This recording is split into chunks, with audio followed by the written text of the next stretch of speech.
Imagine you're driving down the highway and suddenly your brakes stop working, your steering wheel locks, your car accelerates on its own. Sounds like something from a horror movie, right? But what if I told you, hackers can actually do this? Yeah, you heard me right. Hacking isn't just for computers and smartphones anymore. As cars get smarter, they also get more vulnerable. Today we're going to explore the terrifying world of car hacking, and you won't believe what we found out. We're talking real-life scenarios, actual vulnerabilities, and I'm even going to run some live tests on my own car to show you just how easy it can be to hack into a vehicle. Buckle up, because this is going to be a wild ride. Alright, so first things first, how is it even possible to hack a car? Think about it. Modern cars are basically computers on wheels. They've got more lines of code than a freaking spaceship. And just like any other device with software, they have vulnerabilities.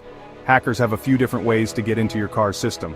One way is through wireless exploits. Think Bluetooth connections, Wi-Fi, even your car's cellular connection. These are all potential entry points for a hacker with the right tools and know-how. They can exploit weaknesses in these connections to remotely access your car's systems. Then there's the OBD2 port. You know, that little port they use to diagnose problems of the mechanic? Yeah, well, that seemingly innocent port is another way hackers can inject malicious code into your car's system. It's like a direct line to your car's brain, and if someone knows what they're doing, they can wreak havoc. And let's not forget about malicious software updates. We all get those notifications on our phones and computers, right? Well, cars need software updates too. But what if a hacker tricks your car into installing a fake update? Game over. They gain full access to your car's systems and can do pretty much whatever they want. Think about it. Your car's entertainment system, navigation, even things like the locks, lights, and in some cases the steering and brakes are all controlled by software. Once a hacker gets into that system, it's like they have the keys to the kingdom. Now you might be thinking, okay, but who's actually doing this? Is this just some theoretical stuff? Well, hold on to your hats, because in the next chapter we're going to dive into some real-life cases of car hacking that will blow your mind. This isn't some futuristic sci-fi scenario, people. Car hacking is happening right now.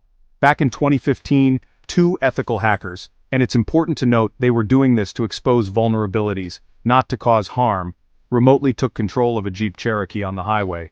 They were miles away, just chilling with their laptops, and they could kill the engine, crank the music, mess with the AC, even control the steering wheel. Imagine driving down the highway and suddenly your car starts doing whatever it wants. Not exactly a comforting thought, right? And it's not just Jeeps. Tesla, with its advanced tech and self-driving features, has been a target for hackers too. Security researchers have demonstrated how they can trick Tesla's autopilot system, causing it to make dangerous decisions. They've also shown how easy it is to bypass Tesla's keyless entry system, basically walking up to a car and driving off with it in seconds. Speaking of keyless entry, this is a whole other level of car hacking that's becoming increasingly common. Hackers are using devices that can clone the signal from your key fob. So, you think your car is locked, but they've got your signal, and they can unlock your car and drive away without even breaking a sweat. It's called a relay attack, and it's happening everywhere. We're talking about real people having their cars stolen, their privacy invaded, and in some cases their lives put at risk because of these vulnerabilities. And the scary part is, as cars become even more connected and reliant on software, the potential for hacking is only going to increase. So, what does this mean for you and me, the average drivers just trying to get from point A to point B? Well, in the next chapter, we're going to get our hands dirty and do some live testing to see just how vulnerable cars really are. Alright folks, it's time to put this car hacking stuff to the test. I've got my own car here. No fancy studio setup, just the real deal. And I'm going to use a security tool to scan for any open connections or vulnerabilities. Think of it like a digital stethoscope, listening for any irregular heartbeats in my car's system. Now, I'm not a hardcore hacker, but I know enough to be dangerous, and I want to see if there's anything that could potentially be exploited. We're talking Bluetooth, Wi-Fi, any open ports, you name it. If there's a way in, I want to find it. Okay, so we're seeing some Bluetooth devices, my phone's connected. Nothing too out of the ordinary yet. But wait a minute. What's this?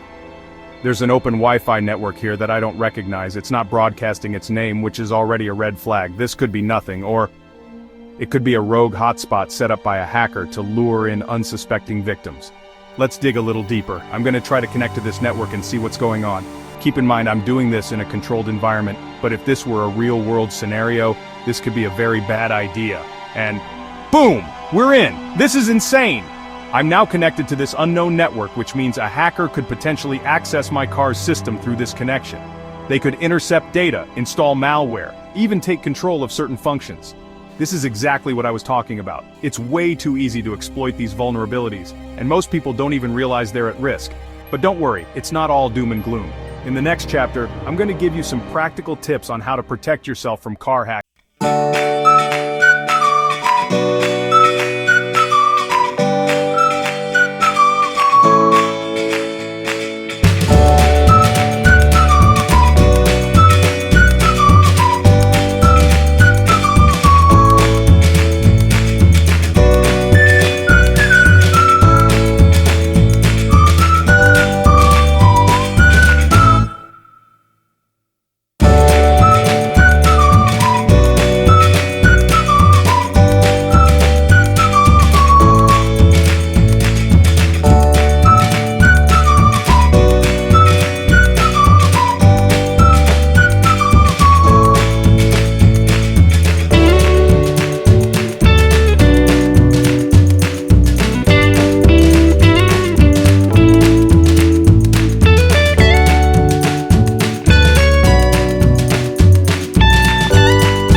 Stay informed and stay safe out there on the digital highway.